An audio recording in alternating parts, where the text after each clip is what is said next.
वंदे मातरम, वंदे मातरम।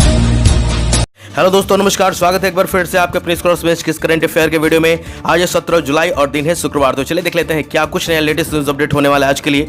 और जैसे ही आप वीडियो वॉच करके एंड करेंगे, नीचे डिस्क्रिप्शन में टेलीग्राम लिंक दिया हुआ है, आप उस पर क्लिक करके आज के करंट अफेयर से रिलेटेड जितने भी इंपॉर्टेंट क्वेश्चन बन सकते हैं वहां दिए गए हैं।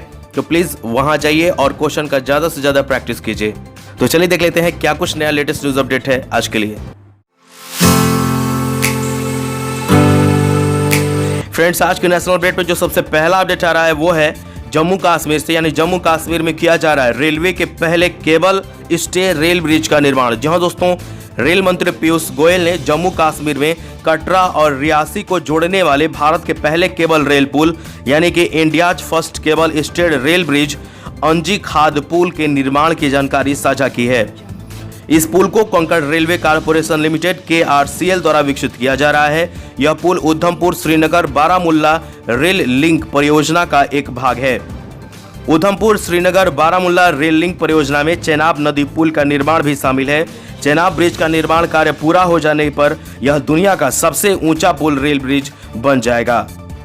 इससे जुड़े तथ्यों की बात कर ले तो कोंकण रेलवे कारपोरेशन लिमिटेड के अध्यक्ष और प्रबंध निदेशक वर्तमान में संजय गुप्ता है और कोंकण रेलवे कारपोरेशन लिमिटेड मुख्यालय मुंबई महाराष्ट्र में है। अगला अपडेट है, रक्षा मंत्रालय ने सशस्त्र बलों को प्रदान किए सैन्य सामग्री खरीदने के अधिकार।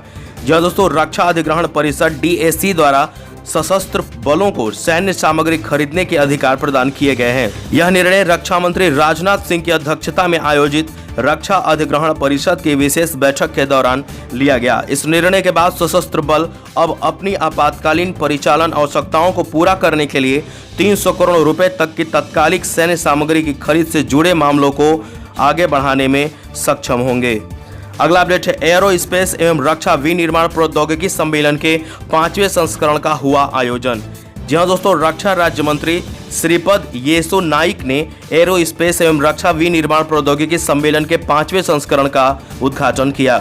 इस सम्मेलन को आत्मनिर्भर भारत मिशन के साथ भारत को सशक्त बनाने के विषय पर आयोजित किया गया था। इसे Tamil Nadu development and promotion centre TNTDPC, society of Indian defence manufacturers और भारतीय उद्योग परिसंघ CII द्वारा संयुक्त रूप से आयोजित किया गया। भारत में एरोस्पेस और रक्षा उद्योग 2030 तक $70 अरब तक पहुंचने का अनुमान है। अगला अपडेट है, हैदराबाद एयरपोर्ट पर बनाई गई भारत की पहली संपर्क रहित कार पार्किंग। जहां दोस्तों GMR Hyderabad international airport GHAIL यानी कि घेल ने कोविड-19 के बीच सुरक्षित हवाई अड्डा प्रदान करने के लिए भारत की पहली पूरी तरह से संपर्क रहित एयरपोर्ट कार पार्किंग की शुरुआत की है।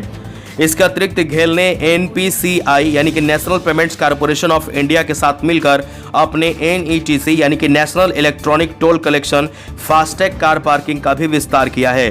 पार्किंग का भुगतान सीधे प्रीपेड खाते से linked reloadable electronic radio frequency identification tag का उपयोग करके किया जा सकेगा, जो पार्किंग शुल्क के स्वचालित भुगतान को सक्षम बनाएगा। इसी जुड़े तथ्यों की बात कर ले तो NPCI के MD और CEO वर्तमान में दिलीप असबे हैं और NPCI के प्रमुख कार्यालय मुंबई महाराष्ट्र में है। अगला अपडेट है, हैदराबाद के INCOIS ने स्वच्छता पखवाड़ा का किया आयोजन। जो दोस्तों, हैदराबाद स्थित भारतीय राष्ट्रीय महासागर सूचना सेवा केंद्र INCOIS द्वारा स्वच्छता पखवाड़ा का आयोजन किया गया। आयोजन के दौरान लोगों को मिशन के उद्देश्यों के बारे में जागरूक करने के लिए खुले में शौच से मुक्त होना, ठोस और तरल कचरे का कुशल प्रबंधन, समग्र स्वच्छता आदि जैसी कई गतिविधियां आयोजित की गईं। इसमें आईटीको ओशियन परिसर में वृक्षारोपण, सिंगल यूज प्लास्टिक प्रतिज्ञा और कैंपस सैनिटाइजेशन आदि भी शामिल थी।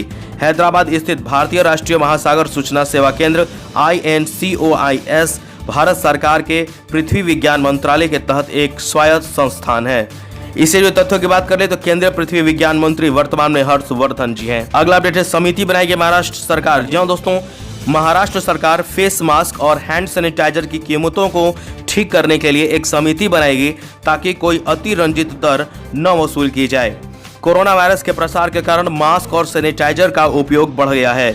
महाराष्ट्र सरकार केंद्र को आवश्यक वस्तु अधिनियम के दायरे में मास्क और सैनिटाइजर लाने के लिए भी कहेगी। अगला अपडेट है digital Indo Italian business mission. जी हाँ दोस्तों, केंद्रीय खाद्य प्रसंस्करण उद्योग मंत्री हरसिमरत कौर बादल ने 15 जुलाई 2020 को खाद्य प्रसंस्करण पर digital Indo Italian business mission के उद्घाटन सत्र को संबोधित किया था। 2 दिवसीय कार्यक्रम के तहत डिजिटल सम्मेलन, व्यापार मेला और B2B यानी कि बिजनेस टू बिजनेस बैठकें आयोजित की जा रही हैं। उसने अपने मंत्रालय द्वारा तैयार बुनियादी ढांचे जैसे कि मेगा फूड पार्कों के रूप में पेश किए गए विभिन्न अवसरों पर भी प्रकाश डाला। अगला अपडेट है आंध्र प्रदेश से, यानी कि मृतक के अंतिम संस्कार के लिए 15,000 रुपए। जो दोस्तों, आंध्र प्रदेश के मुख्यमंत्री YS जगनमोहन रेड्डी ने मृतक कोविड-19 रोगी के अंतिम संस्कार के लिए 15,000 रुपए की घोषणा की है। उन्होंने अधिकारियों को यह भी निर्देश दिया है कि वे क्वारंटाइन केंद्रों में गुणात्मक सेवाएं प्रदान करने के लिए एक सप्ताह का विशेष अभियान चलाएं, जहां शिकायतों के लिए कॉल सेंटर नंबर प्रदर्शित किया जाए। उन अस्पतालों के खिलाफ कड़ी कार्रवाई की जाए जो कोविड-19 मामलों के इलाज से इनकार करते हैं।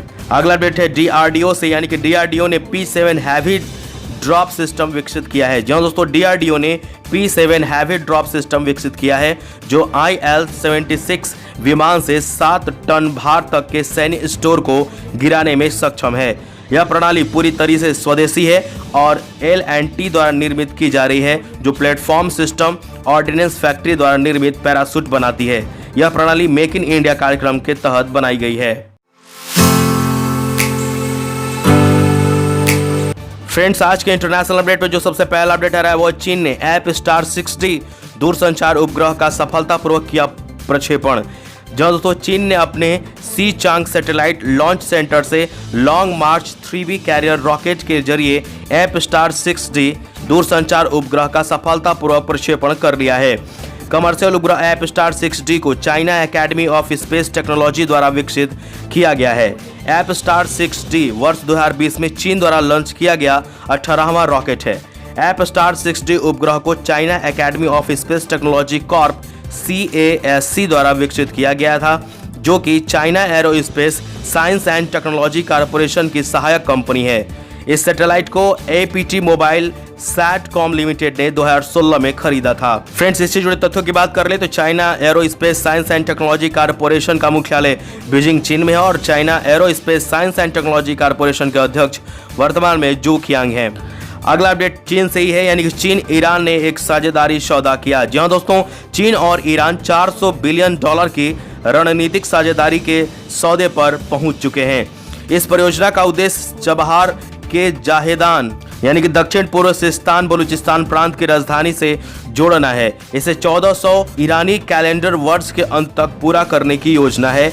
इस रेल मार्ग की कुल लंबाई 628 किलोमीटर है, जिसकी 150 किलोमीटर की दूरी मार्च 2021 तक बना ली जाएगी। अगला अपडेट है 14 जुलाई को भारत अमेरिका CO फोरम आयोजित हुआ। जी हाँ दोस्तों, भारत अमेरिका के CO फोरम का आयोजन 14 जुलाई 2020 को एक टेलीफोनिक सम्मेलन के माध्यम से किया गया था। यह 5वीं बार है जब भारत और अमेरिका द्वारा दिसंबर 2014 में इसके पुनर्गठन के बाद फोरम को बुलाया गया है। बैठक की अध्यक्षता वाणिज्य और उद्योग मंत्री पीयूष गोयल और अमेरिकी वाणिज्य सचिव विल्बर रॉस ने संयुक्त रूप से की।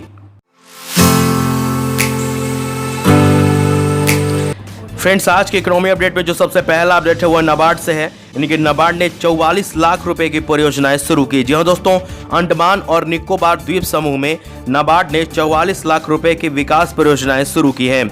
ग्रामीण उद्यमिता के माध्यम से आत्मनिर्भर भारत की अवधारणा को मजबूत करने के लिए इन्हें लॉन्च किया गया है। नाबार्ड 385 ग्राम स्तरीय कार्यक्रम आयोजित करेगा और 10 लाख रुपए से अधिक की राशि के साथ नवगठित SHG के नेताओं को प्रशिक्षण प्रदान करेगा। अगला अपडेट है CCI ने एक ISO कंपनी द्वारा HCG कंपनी में अधिग्रहण किए जाने को दी मंजूरी। जी हाँ दोस्तों, भारतीय प्रतिस्पर्धा आयोग यानी competition commission of India CCI ने एक ISO कंपनी PTI लिमिटेड द्वारा health care global enterprises limited HCG company में अधिग्रहण को मंजूरी दे दी है। CCI ने प्रतिस्पर्धा अधिनियम 2002 की धारा 31(1) के तहत अधिग्रहण को मंजूरी दे दी है। इससे जुड़े तथ्यों की बात करें तो प्रतियोगिता आयोग के अध्यक्ष अशोक कुमार गुप्ता हैं। फ्रेंड्स, आज के पॉइंट अपडेट में जो सबसे पहला अपडेट है वो है ट्यूनीशिया के प्रधानमंत्री एलिस फाकफाक ने दिया इस्तीफा। जी दोस्तों, ट्यूनीशिया के प्रधानमंत्री एलिस फाकफाक ने राष्ट्रपति को अपना इस्तीफा सौंप दिया है। उनका इस्तीफा एक मुहिम के बाद आया है जिसमें उन्हें विश्वास मत हासिल करने और देश में संस्थानों के बीच बढ़ रहे संघर्षों से बचने के लिए दिया गया है। एलिस फाकफाक को जनवरी 2020 में ट्यूनीशिया का प्रधानमंत्री नियुक्त किया गया था।